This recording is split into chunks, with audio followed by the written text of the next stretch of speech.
Good afternoon. Loud. Good afternoon, everyone.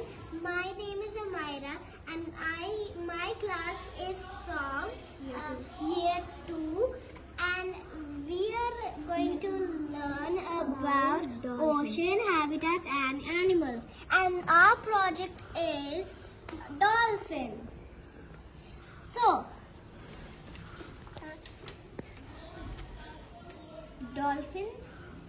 So, dolphins communicate in radio Start.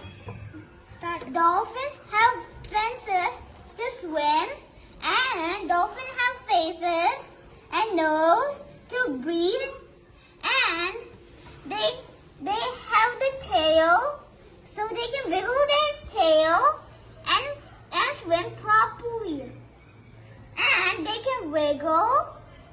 And what about this? This is the battery, this the sensor, and this the voice. And when we press this button, it will start to make it sound. Every time you move this thing, it will make the voice. Now dolphins are communicating with sound waves. Dolphins communicate in sound waves inside the water with the other dolphins. Bats communicate with sound waves.